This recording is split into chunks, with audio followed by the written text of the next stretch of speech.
The story begins with the Tax Collection Bureau at Seowan City Hall, where a worker named Sung-hee receives a call and is informed that they need to collect taxes out in the field. She informs her chief, Sung-il, and the team departs on their vehicle towards a factory with the departmental slogan, "We will chase you to the end and collect."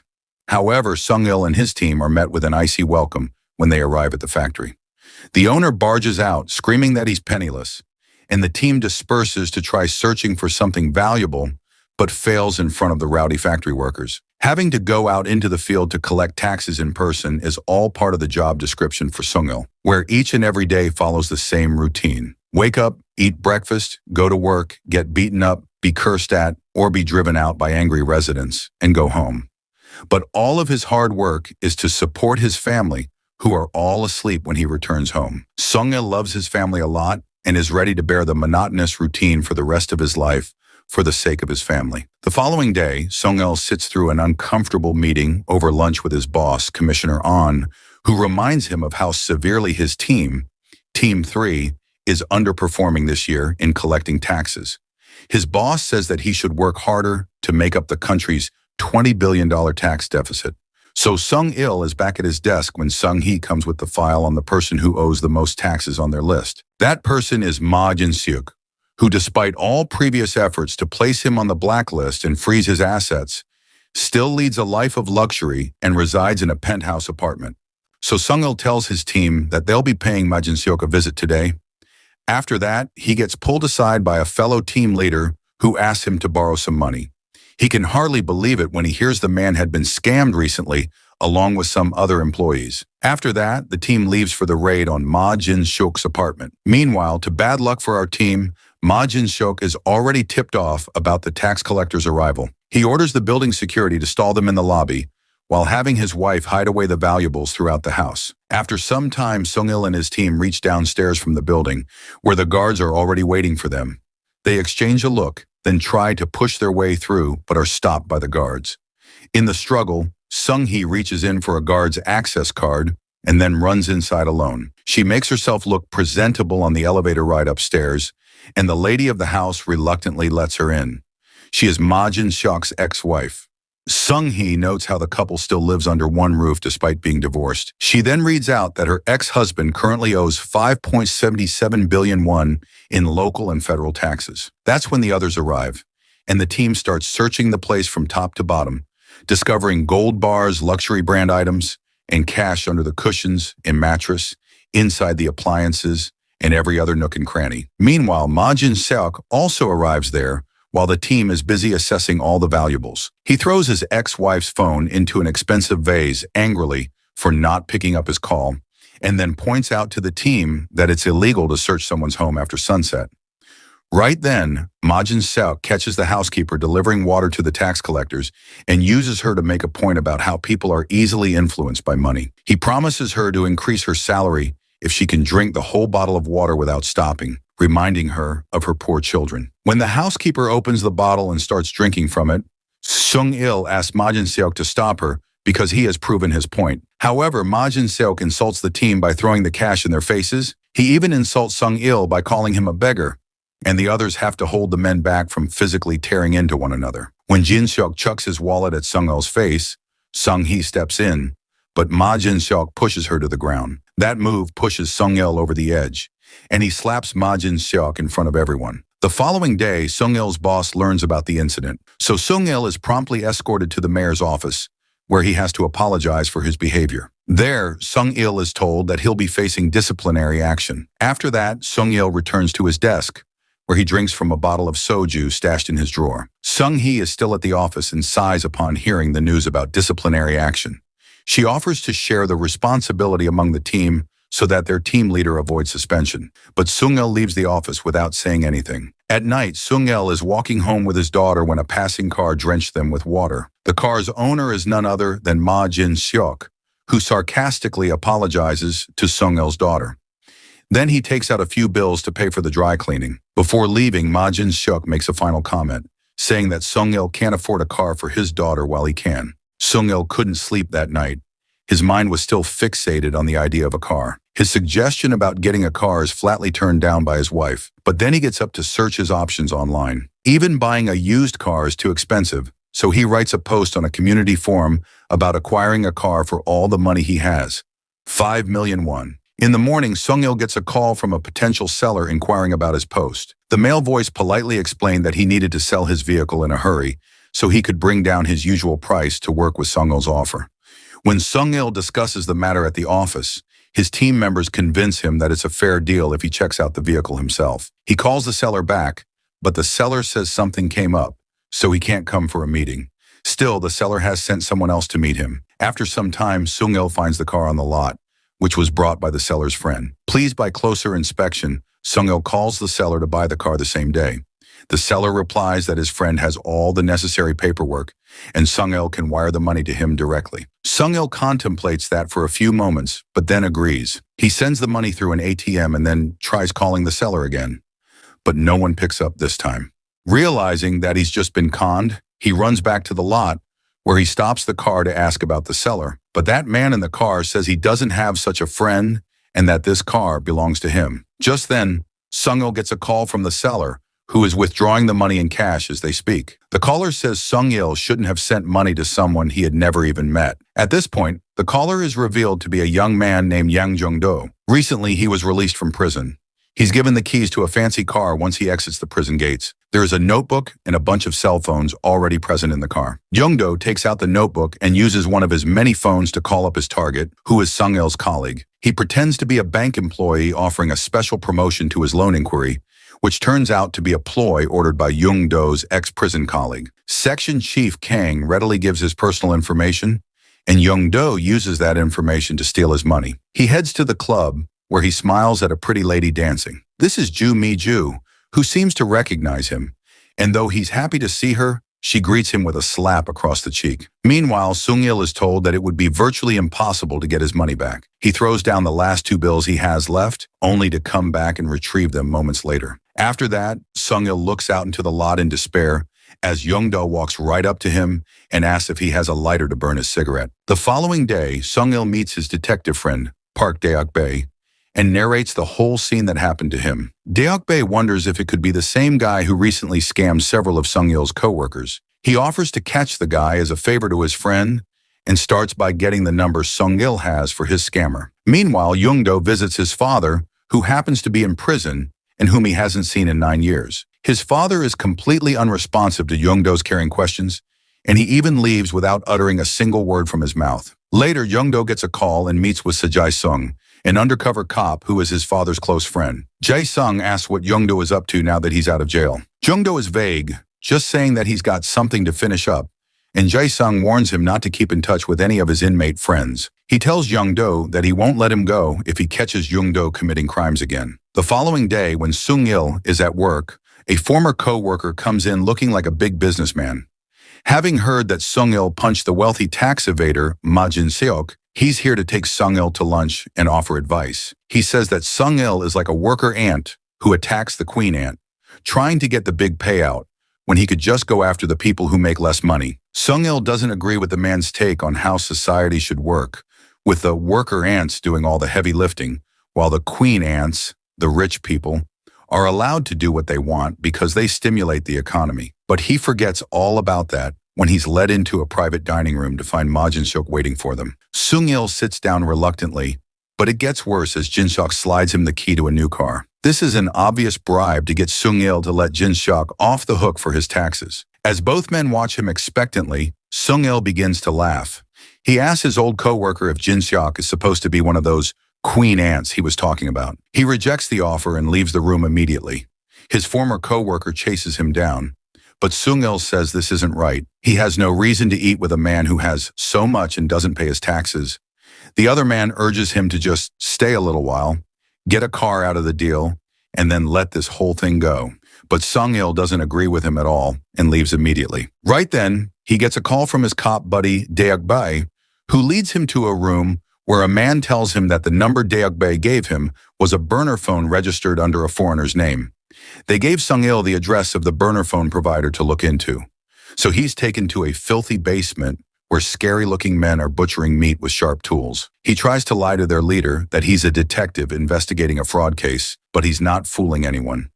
The men all laugh at his sloppy cover story, and the leader orders him to be taken out. But Sung-il angrily shakes the men off him and says he was trying to be polite. He is going to fight them now if they don't give him the information. Sung-il terrifies the men so badly that they hand over the information he wants with no more trouble. He heads back to Deokbae with the information, and Deokbae is amused by how brave Sung-il is feeling after his success. He tells Sung-il about a detective who's currently working on a case regarding people who buy and sell personal information. He found a strange file in one detective agency that belonged to a guy named No Jung-shik. All the detective knows is that No Jung-shik is in jail, and he asks for the information to be compiled and sent to him. Deokbae has the file now, and Sung-il is shocked to see his name among the list of people, as well as Ma Jin-seok's. Meanwhile, Young-do continues with his list of people whom he has to con money, and next up is someone named Cho Sang-jin, a former City Hall financial instructor. Jung-do goes shopping for a nice suit, slicks up his hair, and dons a pair of glasses, effectively changing his whole look. Cho Sang-jin is the worst boss ever, as he berates his employees loudly and throws their work across the office. Apparently, his employee didn't cook the books to his satisfaction for a favored client, even though she tries to explain why any further effort would only get them flagged for an audit. But Cho Sang-jin gets distressingly personal with this female employee, crossing the line well into sexual harassment. But luckily, he's called out to meet with Young-do, who's impersonating a National Tax Service employee. Sang-jin quickly sends a text to a contact, asking about the name Jung-do gave him. He then grows nervous when Jung-do starts listing the names of his clients, whom he's helping to evade their taxes. In the meantime, he gets back a confirmation that the name Young-do gave is valid and starts answering Young-do's questions. He says that this kind of thing happens all the time, and after a short lecture, Young-do gives him this secret little smile and implies that they're on the same side. He came there to get his share of the money Sang-jin was getting from his clients. So they both became friendly in no time, and Young-do even shared his bank account information with him. Once back at his home base, Young-do uses the burner phone to call Sang-jin again, and it's the same phone that Detective Deokbae has been waiting for him to use. Deokbae calls Sung-il with the good news and tells them that he's on the way to the phone's location with some men. Sung-il, too, heads towards Young-do's location. In the meantime, Young-do leaves the building with a small suitcase. He's busy texting in the lobby when Sung-il bumps into him, and the two men recognize each other at the same time. Right then, Young-do throws his bag at Sung-il's face and runs from there. Young-do takes off in one of his cars, but Sung-il doesn't give up and follows the car long enough to get the license plate number. Luckily, Deokbae picks up Sung-il in time, and they follow Young-do in a car, calling out an all-points bulletin for his license number. Deokbae manages to close in on Young-do, but Young-do pulls over and switches to another of his burner cars. Luckily, Sung-il recognizes him as he passes them, going the other way. They also whip around to resume the chase. Luckily, Young-do is blocked off by a car, which slows him down and allows Deokbae to capture him. In the police station, Young-do reveals that he conned Sung-il by accident. He was supposed to con Baek Sung-il from the same tax office. When asked why, Young-do simply says that he swindled those men because they're evil. They ask him why Ma Jin-seok is on the list of targets, since he's not a corrupt public official like the others. Then Young-do just repeats that he's evil and notices that Sung-il seems to know him. He realizes that Sung-il must be after Jin-seok for tax evasion. Young-do asks Sung-il how much Ma Jin-seok owes in taxes and comments that Jin-seok won't give up such a huge amount easily. He offers his help to steal that money from him and then pay his taxes. In the meantime, Baek Sung-il, whom Young-do was supposed to scam, gets a concerning phone call, and he calls Commissioner An, who is Sung-il's boss. Back in the taxation office, Sung-hee stops Sung-il when he gets back to the office and tries to convince him to go home early, but he pushes past her, only to see everyone in the building giving him the side-eye. Apparently, someone reported that our Sung-il has been taking bribes, but before Sung-il can say anything in his defense, he's called to meet with Commissioner An on the golf course. On the golf course, Sung-il insists that he didn't take any bribes, but Commissioner An doesn't even consider his explanation and says that he'll probably get jail time. Surprisingly, he even adds that Sung-il needs to apologize to Jin-seok, who's right there practicing his swing. The situation is made crystal clear. If Sung-il apologizes to Jin-seok, all of this will go away. Unfortunately, Commissioner An is also in Jin-seok's pocket, and Commissioner An brings up Sung-il's brother-in-law, Min-shik. the one who died 6 years ago after extending his hands to a big fish for taxation. He was also accused of bribing, and no one believed his innocence at that time, not even Sung-il. Sung-il remembers that Min-shik had been beside himself, swearing that he never took bribes. After that, Sung-il joins Sung-hee and his team out in the field, where they're miserably marking everything that a poor man owns to be confiscated for taxes while the man begs them to help his family. Sung-il looks dejected and remarks to Sung-hee that the law's a bully. It's weak for the strong and strong for the weak. Right then, Deok-bae calls Sung-il while on his way to pick up Young-do, offering him one more chance to take Young-do's offer of help. So Sung-il decides to give it a chance and goes to meet Young-do in the van. He asks if Young-do plans to take responsibility for his promise and if he really can get those taxes from Ma Jin-suk. Jung-do says that he can do it with Sung-il's help. The next day at work, Sung-il hears that the director of a local TV program wants to interview him. But it is actually Jang-do who has come to get Sung-il with him. He tells Sung-il that he wants 10% out of the nearly 6 billion won, and they'll be scamming Jin-suk. Jung-do has been working on a plan, and he's decided that they need a whole team. First up, they need to recruit a guy who sells Jung-do the burner phones, the same guy that Sung-il terrorized so badly earlier. He is Hak-ju, and he has high emotional intelligence, meaning that he's good at managing his emotions and manipulating people with theirs. Next up is a computer genius, Ja Wang, who builds web phishing sites. Then they head over to meet Mi-ju. Her specialty is her ability to size up people in an instant and to figure out how best to manipulate them to get what she wants. After that, they go to see the next person on their team, who turns out to be a formidable older lady, Miss No, who is a businesswoman and is going to fund all the expenses of the team. Outside her office, Jung and Sung-il see a still screaming man dragged out of her office. Once inside the office, Young-do asks if she wants to fund their team. He promises it will be lucrative for her, and he has the nerve to insult her when she hesitates, saying that Chairman Wang was wrong about her. The name makes the old lady Miss Choi interested in Young-do, and she demands to know how Young-do knows him. There, Young-do admits that he met Wang in prison. A quick call to the prison confirms that the chairman does indeed know Young-do. Moreover, Young-do saved his life, and the old lady is told by Chairman Wang to take very good care of him. So in this way, Jung-do and Sung-il have successfully prepared their team to con Ma Jin-suk. After that, Sung-il goes back to his desk at work, and Sung-hee asks about the guy he left with this morning. She wonders if he asked Sung-il for money, but Sung-il doesn't open up in front of her. Then Sung-hee suggests they give up on Ma Jin-suk, saying sweetly that she likes Sung-il and wants to work with him for a long time. The following day, it's time for the team to meet and go over their plans. But before they discuss anything, the team starts attacking each other with their words. Miss Choi doesn't like Mi-jo and even calls her a prostitute. Also, she thinks that her cut is low for the mission, to which Young-do replies that she can take all the money if she wants. But at first, they had to train Sung-il, as he was the least experienced con artist among all of them. First, Mi-ju teaches Sung-il about voice phishing. Ya Wang teaches him how to make a fake ID, and Hak-ju shows him how to jump in front of cars and get compensation money. Young-do's job is to show Sung-il how to con people in person and how to observe and remember details around him. During this time, Sung-hee once again notices Sung-il with a con artist whom she knows from her past. Early one morning, Young-do wakes Sung-il to summon him to Hak-ju's warehouse. At the warehouse, the team started with a briefing on Ma Jin-suk. Interestingly, he owns 22 businesses in Gangnam, and not one of them is in his own name. Jin-seok steals the identities of homeless men and changes the names of his businesses every few months. As for his personal life, it turns out that all of the bookmarks on his computer are for real estate sites. He uses an untraceable 2G phone and likes to bet when he plays golf. He also doesn't drink much, and he's not that into women. So their options for a swindle are golf or real estate.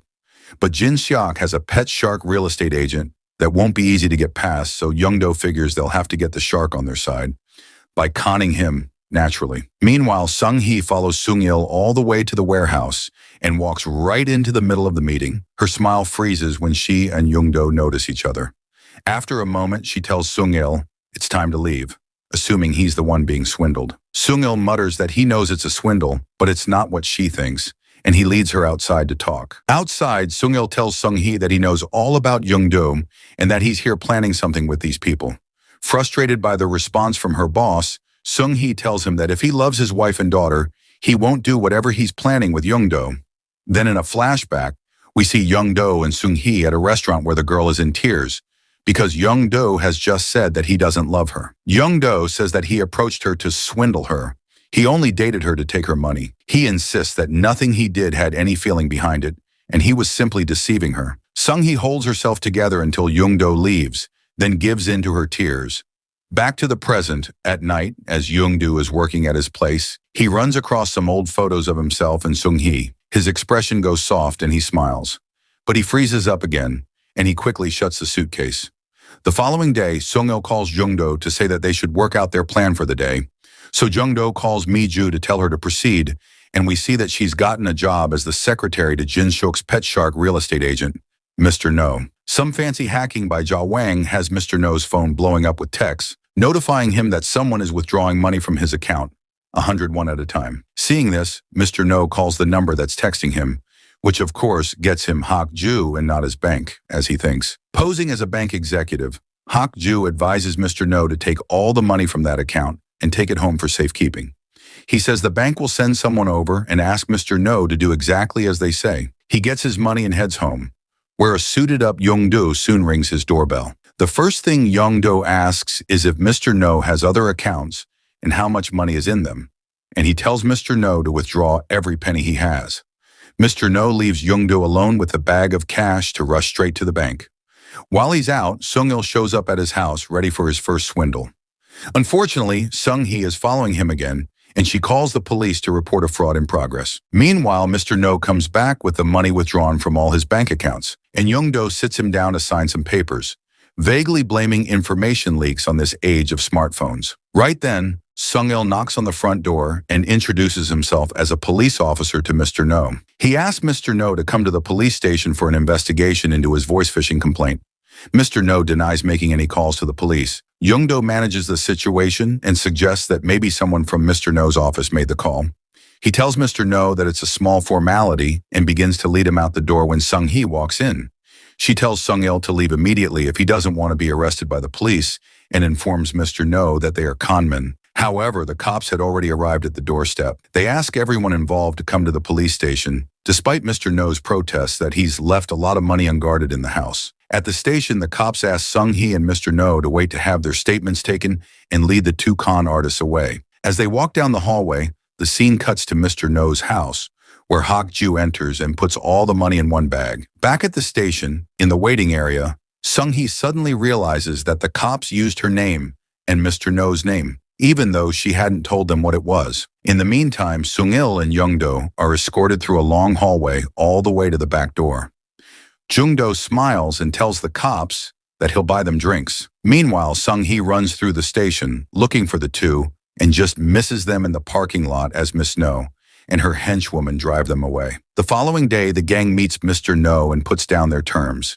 He gets all his money back, but only if he helps with their con on Mae Jin-seok. On the other hand, Sung-hee tracks Sung-il and tells him they have to talk. So at a restaurant, Sung-il tells Sung-hee everything, but all she has to say is that he shouldn't go through it. She's afraid he might get hurt, and Ma Jin-seok isn't worth his life. Young-do is waiting for Sung-hee outside and comments that she's learned to drink now. He asks why she decided to be a public servant when she studied art. She tells him that after her experience with him, she craved the security a government job could give. Then she walks away, telling him not to talk to her again. At the office, Sung-hee approaches her colleague, Section Chief Kang, and asks for his help. They combine the two section teams, and Chief Kang reads out the particulars of Ma Jin-seok's case. They go out determined to get the tax money out of him that day. The teams visit all the family members who have had property signed over to them by Jin-seok, but despite their best intentions, they get thrown out and abused everywhere they go.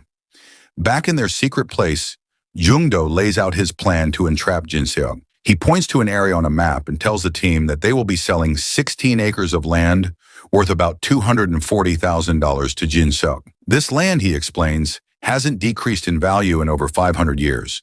And to sell this unicorn of the real estate world, he needs Miss No to spread the word and lure the target into their trap. But before Miss No can say anything about the plan, she gets a call and has to arrive at her office to find Detective Jae-sung sitting in her chair. He tells her pleasantly that he's heard she's working with Young-do and asks what the scam is. Meanwhile, Sung-hee gets called in by Commissioner An for harassing Ma Jin-seok's relatives. He tells her to apologize for her actions and promises not to do such a thing again. In the meantime, Miss Snow and Young-do examine a plot of land that meets Young-do's specifications. He's pretty happy, but Miss Snow cuts his thanks short by saying that she's taking herself out of his plan. She tells him that a detective came by and seemed to know that he had scammed Mr. No. Also, she finds something fishy behind Young-do's motives. That's why she is not going to be part of his team from now on. Disappointed by her response, Yoon-do leaves for his home. As soon as he gets home, someone knocks at the door. It's Detective Jae-sung, and he strolls right in. Jae-sung admires Young-do's fancy apartment and asks him whether he rents it or bought it with money he swindles from people. Then he says that he heard about the real estate scam Young-do's planning. When Young-do says it's not like that, Jae-sung slaps him hard. He tells Young-do that if he's going to pull a con job, then he should do a big one, so that Jae-sung could send Young-do to jail to rot there, just like he did to Young-do's father. After he leaves, Young-do calls someone and tells them that Miss No has dropped out, so now they have to change their plan. The next day, Young-do starts the first step of their con on Ma Jin-seok. He asks Hak-ju about the screen golf place Jin-seok visits often. Hak-ju confirms that he visits thrice a week, and Young-do tells Mi-ju to get a job there. Mi-ju turns up in her pretty young thing guise and gets the receptionist position. Next, Ja Wong brings out some remotes. They take these to the golf place and test them from behind the counter where Mi-ju stands. They hacked into the system, and now Mi-ju can remotely control who scores what on the virtual golf screen. Finally, they need a player. Young-do looks around, but he doesn't have any choice but to choose Sung-il. At the golf place, Sung-il wields a club and takes shots at the ball, repeatedly failing to actually hit it. This gets Jin-seok's attention, and he greets Sung-il, asking what he's doing here as that place belongs to rich people. Sung-il replies that someone who doesn't pay his taxes has no right to look down on people based on money. To cut the story short, Sung-il challenges Jin-seok to a betting game of golf, to which his opponent agrees. The game is started. Initially, Jin-seok gets a few good shots, but when Sung-il begins to play, he takes hole after hole, which makes Jin-seok feel that something is fishy there. He looks back on a hunch and thinks he sees Mi-ju pressing something. He immediately goes up to her to examine her counter. However, Mi-ju dunks the remote in her glass of cola and sips from it as Jin-seok looks through her desk. Eventually, Sung-il is the winner of the match. Later in the washroom, Sung-il invites Jin-seok out for a meal, saying that he can't keep the money won in a bet anyway, so he'll treat Jin-seok to a meal and return what he won. Surprisingly, Jin-seok also goes out for that meal with Sung-il. During the meal, Sung-il gets a phone call, and he excuses himself by talking on the phone outside. There, Sung-il loudly apologizes for not having enough money to invest in Hwaseong's Newtown development, which could supposedly make him enough money to buy several Mercedes-Benzes. On the other end of the phone, it's Jung-do, and they are trying to lure their target into the trap. When Sung-il comes back to the table, Jin-seok is suddenly a lot friendlier. He asks Sung-il about the investment opportunity he was talking about, and after he hesitates a little, Sung-il tells him about this junior of his who works in Hwaseong City planning affairs. Sung-il says the junior told him to buy some land in an area that the city is planning to develop. Right before the government announces this plan, the land prices are expected to go drastically up. Sung-il claims that the expected profit is about 5 times that. Jin-seok doesn't believe him and excuses himself to go use the restroom. There, he calls Mr. No, who receives it under the watchful eye of Young-do. Jin-seok asks about the land development, and Mr. No sells it hard, advising him to invest everything he has. On returning to the table, Jin-seok proposes that he funds Sung-il's investment. He's willing to give Sung-il 5% of the profit if Sung-il fixes up a meeting with his Hwaseong Jr. In the office the next day, Jin-seok comes looking for Sung-il in his office and insists that they go see his Hwaseong Jr. today, even though the date they fixed is 2 days away. Sung-il tries to stall, but Jin-seok tells him that he thought about it and finds it suspicious that things are aligning so perfectly.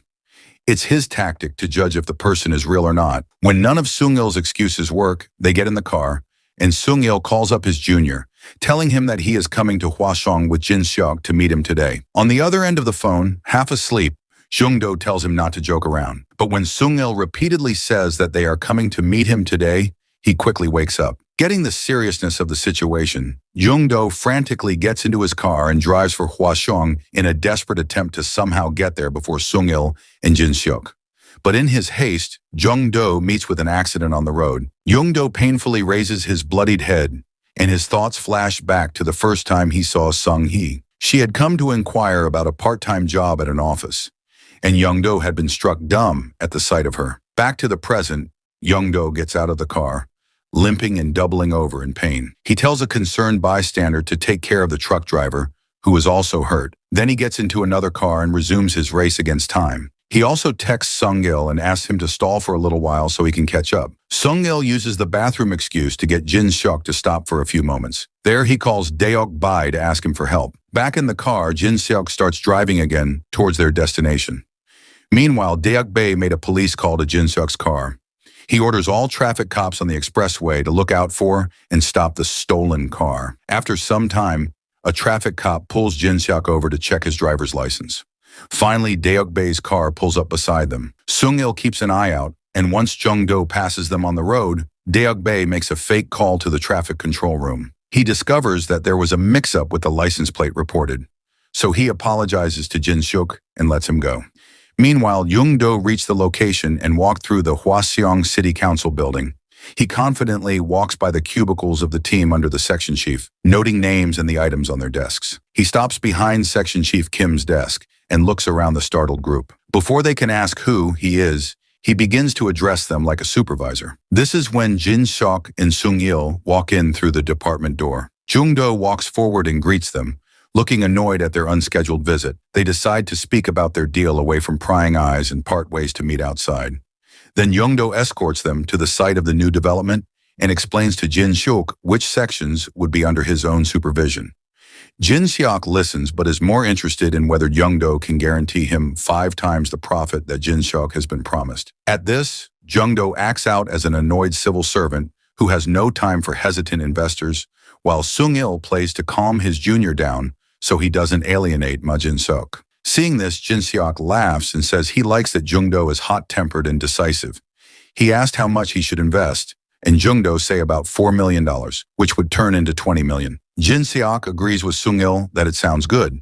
Back in the taxation department, Section Chief Kang catches up to Sung-hee and tells her that there's a way to save Sung-il from a bribery case. Jin-seok's case used to be under his division, and he has papers that connect Jin-seok to 2 bigger players who owe the government taxes many times over what Jin-seok does. Kang points out that if they catch even one of them, then Sung-il can't be fired. Back at Hwaseong City Council building, Jung-do explains that Sung-il is to figure out a way to stall Jin-seok again, so that Jia Wang and Mi-ju have time to get to his home and office to plant a fake website on his computers. So Sung-il takes Jin-seok to lunch before getting back to the city. In the meantime, Jung-do also reaches back, and Hak-ju smoothly breaks into Jin-seok's home and replaces the original bookmark site with the fake one, because Jin-seok is going to check the land that Jung-do has just shown him. In the meantime, Jung-do gets into Jin-seok's private office and makes the site switch on his computer. Job done, Jung-do leaves just as Jin-seok arrives, leaving Sung-il back. Jin-seok goes up to his office and checks the real estate site to verify the location of the land. He smiles widely to find everything in order. Later, the con artist team sits and plans the next stage of their con. Now Hak-ju is to play the real estate agent, Mr. Park,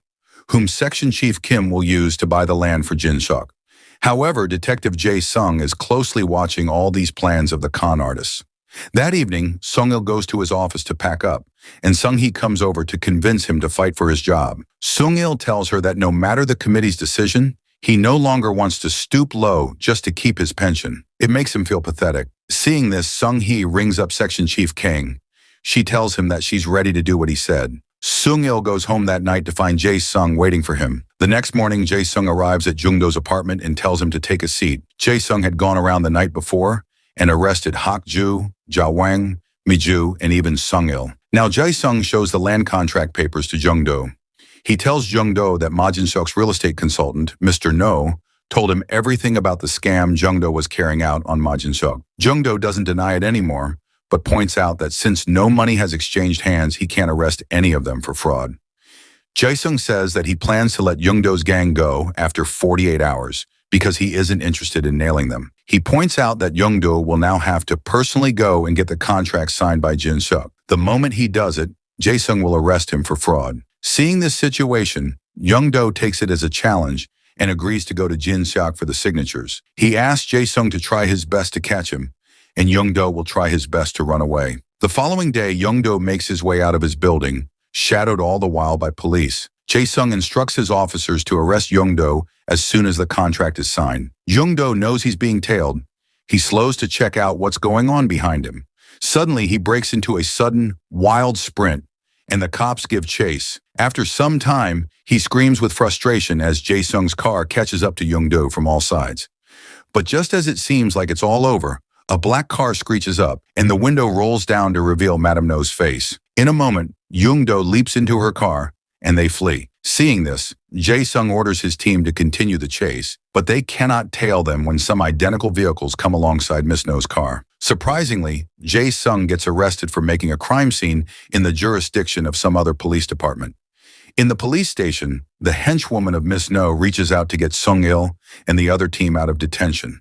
On the other hand, Young-do meets Jin Seok and gets his signs on the land papers on behalf of the property agent. Jin Seok can't keep a smile on his face. He leans closer to Young-do and offers him a straight-up 3%, cutting the share of Sung-il. However, Young-do gets up, and Sung-il, who has just arrived, takes his place. Addressing him harshly, Sung-il tells Jin Seok that he's just been conned. The plot of land he bought for that huge price is practically worthless and not even developable. Hearing this, Jin Seok dives for a nearby customer's laptop, but the land registry only proves their words true. Sung-il observes his panic impassively and likens Jin Seok's expression to the water-drinking Ajumas, and that's why he shouldn't play with people with his money. Feeling helpless, Jin Seok now clings to them, kneeling and begging. Just then, the rest of the team comes there and sees Jin Seok's pitiable condition.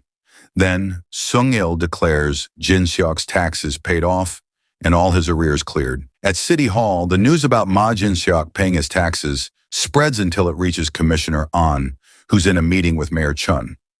An explains that Jin Seok is the lifeline and money source of one Bang Pilgyu, a bigwig connected to an even bigger wig, Choi Chul-woo, who are basically their secret overlords. Commissioner An admits that Jin Seok's case had been strategically assigned to Sung-il under the assumption that he wouldn't be able to collect, therefore keeping their web safe.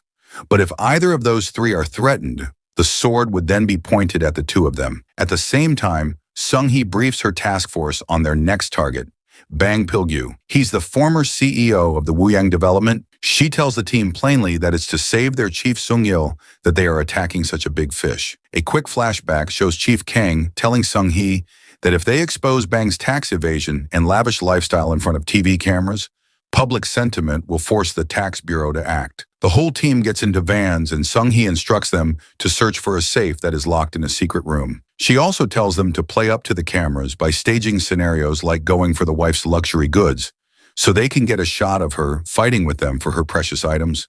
But once they arrive at the property, nobody answers the doorbell. They use the ladder to climb the wall, and then they break the lock, finally gaining entry into the big mansion. Once inside, they see Bang Pilgyu is present inside, who come up to the cameras and explain that the reason he didn't pay these taxes is that he was framed as a swindler, and so he lost everything as his company was sacrificed for political ends, all because they refused to engage in bribery. Claiming to be racked with guilt, he bows deeply in apology to his thousands of former employees for not protecting their livelihoods. But Sung-hee knows this is all a show-up in front of the media. The team started the search but could not find anything valuable in the house. The team quietly worries that they're in dire straits. But Sung-hee isn't ready to give up yet. Approaching President Bang, she asks him to unlock the room upstairs. He tries to stall her but eventually opens it, and there it is, the safe. When the doors of the safe are opened, it is revealed that there is nothing but an envelope with a picture of an old man inside. Bang performs for the cameras again. It's all he has left of his late father. A little later, President Bang calls out to Sung-hee on her way out.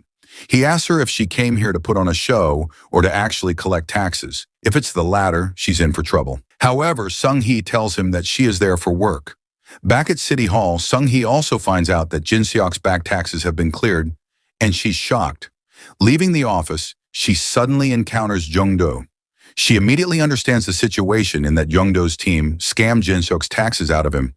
Thanks to him, they've lost the leverage over Jin Seok, which would have given them a shot at saving Sung-il.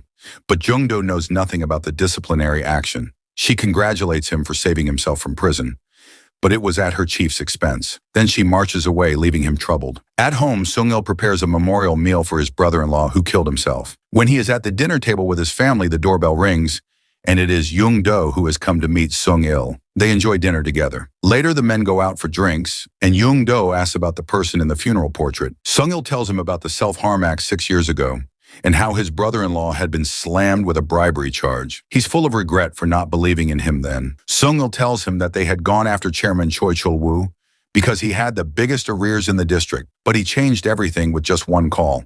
And supposedly, Mayor Chun was with him in hiding his evil face. Then Young-do lightly confronts Sung-il about the disciplinary hearing and asks him why he didn't try to cut a deal with Jin-seok. But Sung-il figures that since he never took a bribe in his whole service time, he wanted to retire with the same clean image. Elsewhere, Jin-seok shamefacedly admits to President Bang that he got swindled into paying taxes. President Bang's son, Ho-seok, beats Jin-seok on his foolishness.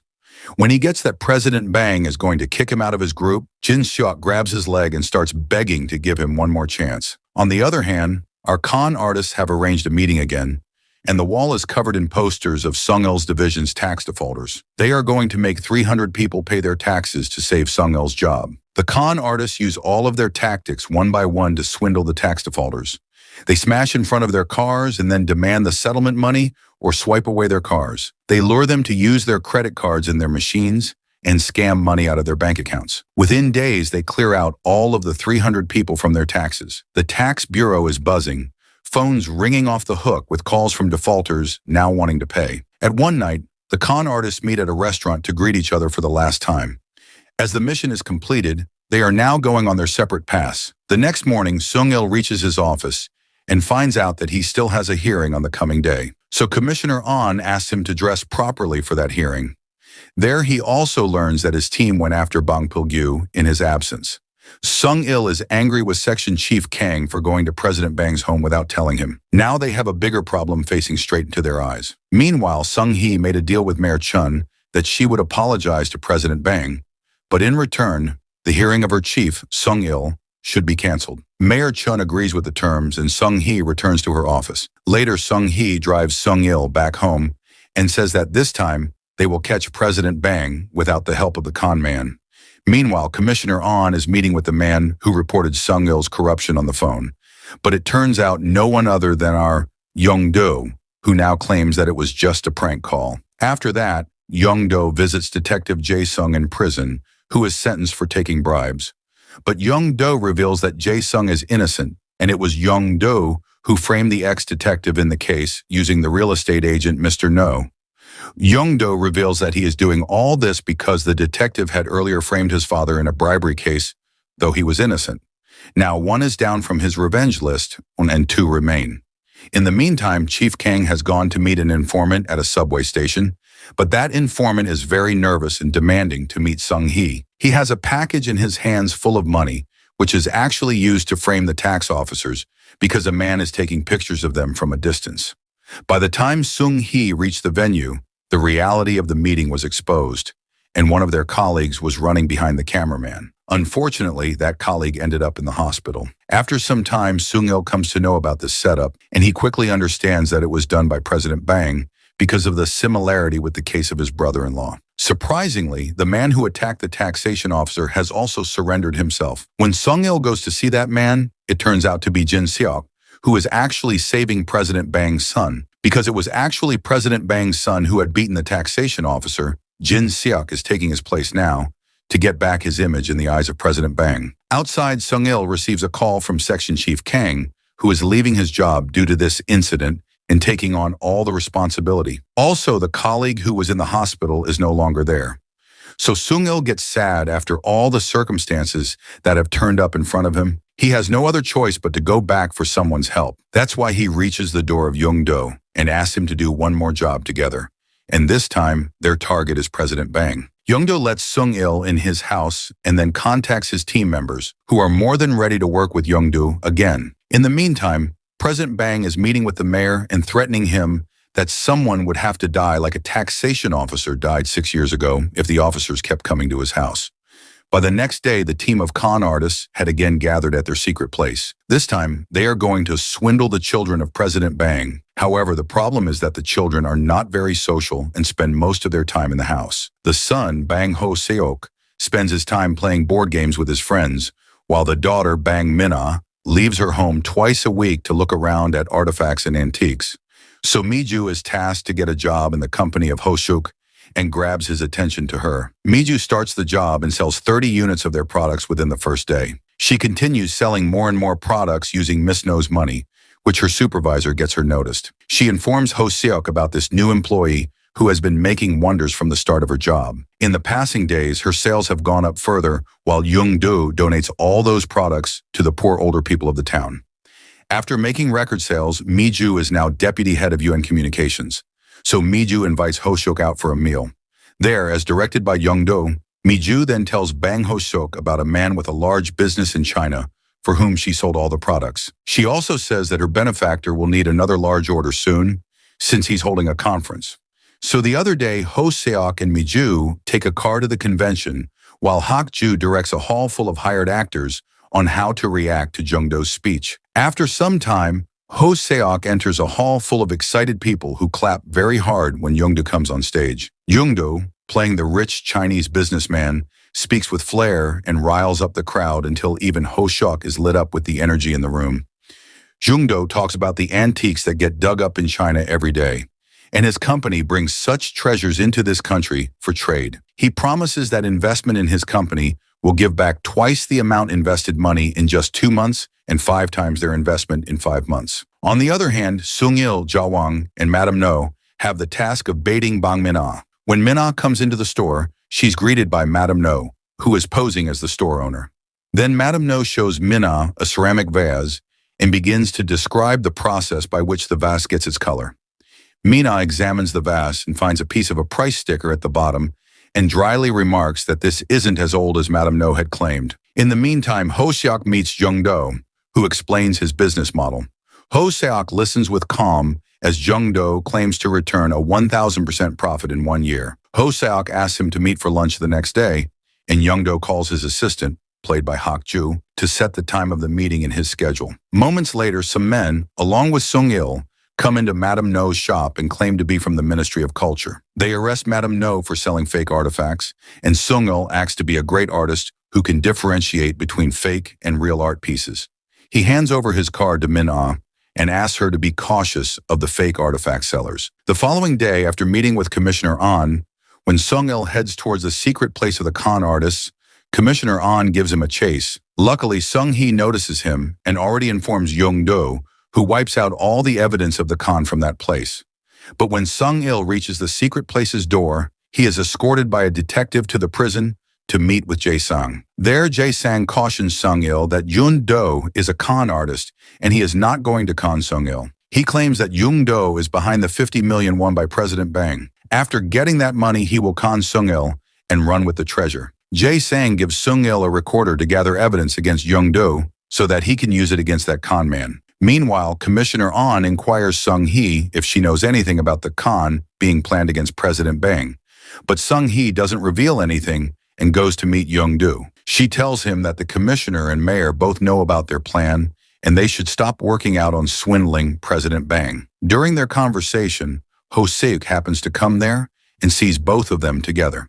So to cover up the situation, Young-do introduces Sung-hee as his wife to Ho Seok, but he also claims that they recently had an argument about something. In the meantime, President Bang is meeting with Commissioner An, who warns the president that the next target of the swindlers could be him, so he should be cautious of them. On his way back, President Bang calls him to ask if there's been anyone strange around him lately, to which Ho Seok says no. While nearby, Jung-do gets a coffee for him. There, Ho Seok claims that he is going to invest in Jung-do's company, but before that, they have to go on a double date with their wives. So at night, Young-do reaches out to Sung-hee to convince her of the date. Meanwhile, at the hideout, Sung-il instructs Madame No to return to their antique shop with a real and valuable antique piece of a specific glaze. As a woman who collects antiques to avoid paying taxes, they need Min-ah to believe they're equally corrupt officials. To show her, they embark on a scheme of sneaky backdoor dealing strategically in her sights while making it look like they're hiding it. However, they could not work out their whole plan because President Bang suddenly appeared there to pick up his daughter. The following day, the con artists again go by their plan. Minna walks around artifacts, notices the cultural ministry's employees carrying out their nefarious dealings, and smiles to herself. Then Sung-il bumps hard into Minna, causing her to twist her ankle. Sung-il apologizes while conspicuously trying to hide a rather large box behind his legs. He invites her into the cultural ministry's van for coffee and a medicinal pad for her foot. There he tells her that a friend helps him get expensive antique pieces into the country without tax, and then he proudly takes out an authentic ceramic vase from his box, which makes Minna gasp in appreciation. In a gesture of goodwill, Sung-il gives her the vase. He asks her to keep his team's activities a secret and tells her that they can help each other out in the future. In this way, they both become friends. On the other hand, Young-do and Sung-hee are on a double date with Ho-seok and his wife. Luckily, Young-do succeeds in convincing Ho-seok to invest in his company. But before they can finally make the deal, Ho-seok calls his sister to check the antique pieces of Young-do's company. Minna here takes the help of her new friend Sung-il to examine the artifacts and give them a green signal in no time.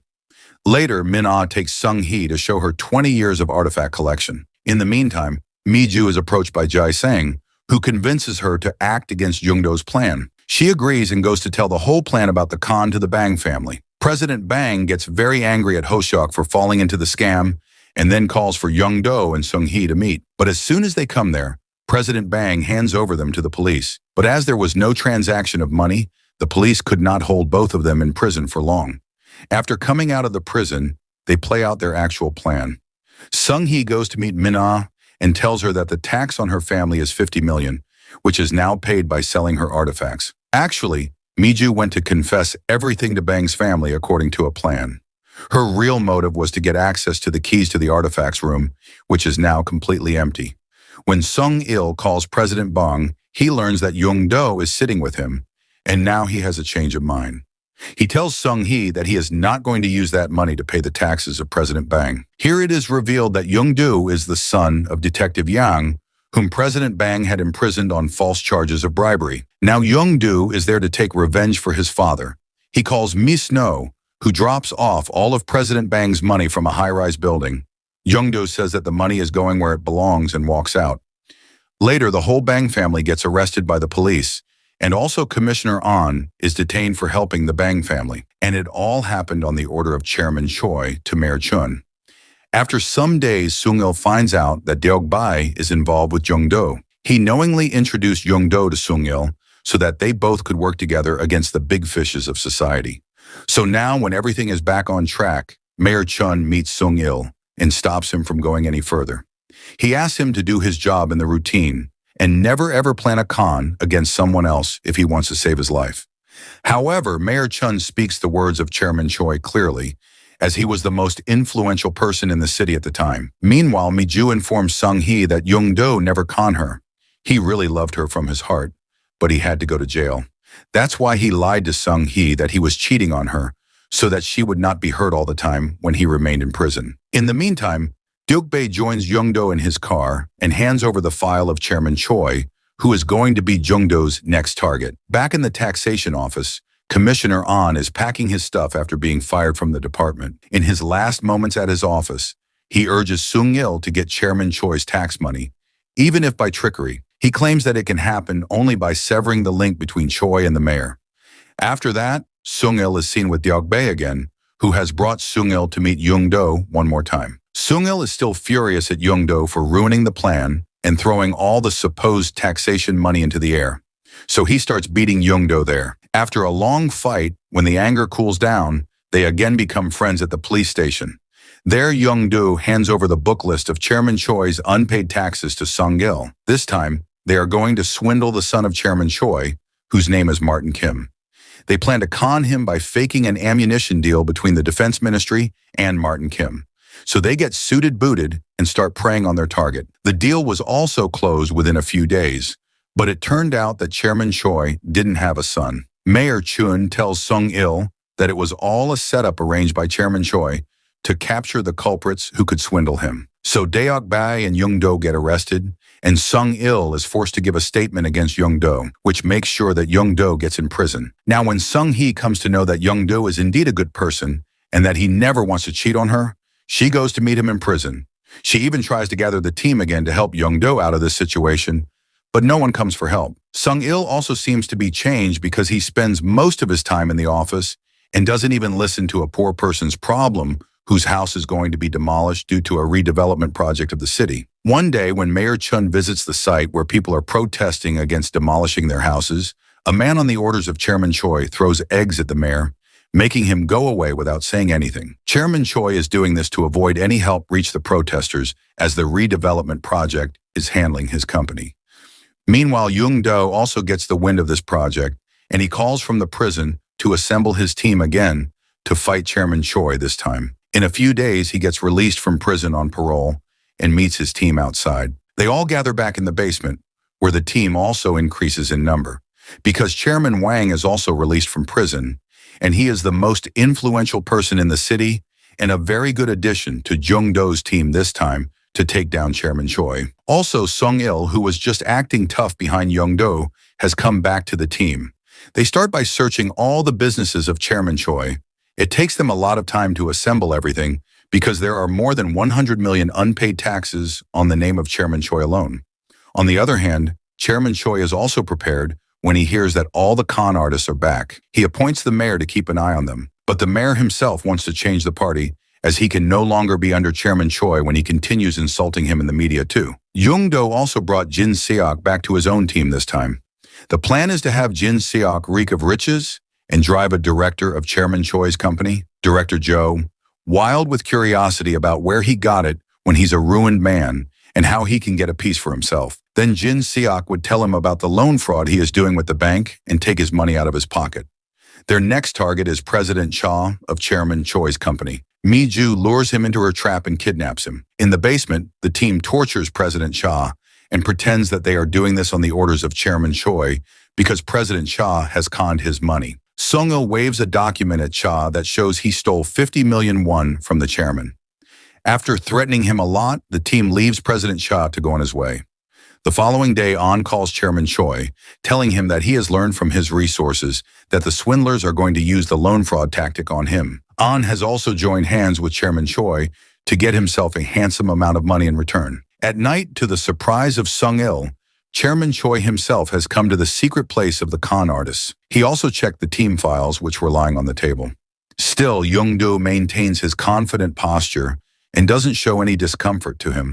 Now, the chairman knows that Young-do is planning the loan fraud with him, and also the weakest people who can be conned easily in the chairman's team are President Cha and Director Joe, who have already been attacked. So he orders Director An to contact Prosecutor Park and have President Cha and Director Joe arrested when they reach the bank to take out the loan. Chairman Cha is planning to make An the next mayor too, because the current mayor is not helping Chairman Cha anymore. On the other hand, Young-do and the team again gather to discuss the next plan. Their plan is out, and moreover, there is some traitor on the team who leaked information to An earlier.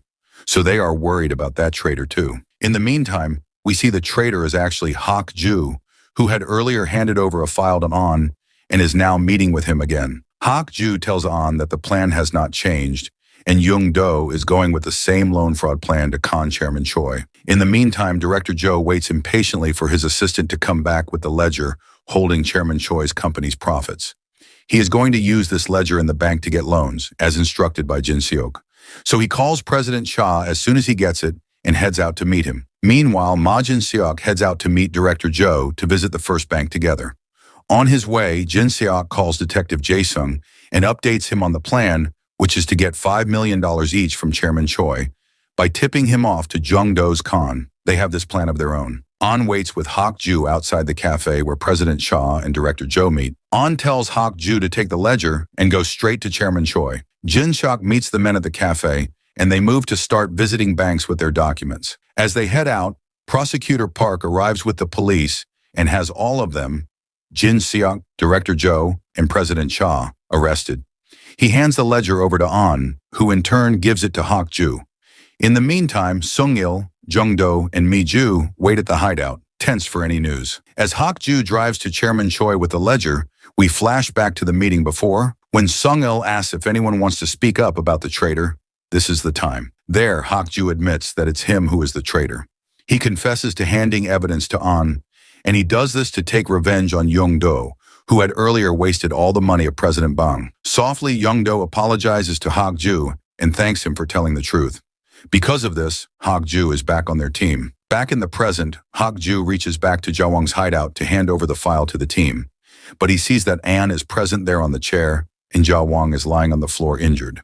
An's men beat Hak-ju too, and An takes the file to Chairman Choi, where Mayor Chun is already present. Surprisingly, instead of handing the file to Chairman Choi, An gives the file to Mayor Chun, making his allegiance to Mayor Chun clear. After Director An leaves, the mayor makes his position clear. If the file gets leaked, Chairman Choi's company will be ruined. The chairman asks what he wants, and the mayor tells him to leave his life and go to the city of Siawan. After that, An visits Chairman Wang and asks him to work with them instead of protecting a bunch of con men. He coaxes Chairman Wang by telling him that maintaining a friendship formed behind bars doesn't suit his status. So Chairman Wang cuts his ties with Young-do and also informs Madam No to cut ties with Young-do too. In the meantime, Jae-sung reached Chairman Choi and demanded 10 million won to reveal a secret about the mayor. Chairman Choi gives him the amount asked, and Jae-sung tells him that Sung-il's brother-in-law, Min-shik, did not commit the unthinkable, but he was killed by President Bang. Later, Mayor Chun helped him cover up the case. Later, Jae-sung arrives at his meeting point with Jin-seok empty-handed. He sneers at Jin-seok, saying that since he has done all the work, he'll keep all the money. On the other hand, after the successful meeting with Chairman Wang, An comes to Mayor and asks him not to worry about Chairman Choi, as they have another big businessman in their hand now. Meanwhile, the news airs about Jae-sung taking a bribe from Chairman Choi, so he gets arrested and Young-do transfers his money to another vehicle. Later, Young-do goes himself into the police and confesses to all the cons he has done. Prosecutor Park arrives to question Young-do, who begins his confession immediately. He says that he took Chairman Choi's money via Jae-sung and delivered it to Mayor Chun. Meanwhile, Sung-il comes to see Mayor Chun, now that it's over for him too. Eventually, Chun confesses that Min-shik was murdered by President Bang, and furthermore, he had covered it up. But to his shock, Sung-il already knows all this. The next day, Chun addressed a press conference and revealed that it was true that he had received illegal campaign funds from Chairman Choi. He goes on to disclose the full extent of his and Choi's misconduct over the past 8 years. In the end, Sung-hee and her team reach Choi's office. She announces their search and seizure, having confirmed the true extent of his assets. As the operation commences, the screen fades to black, and thanks for watching the video.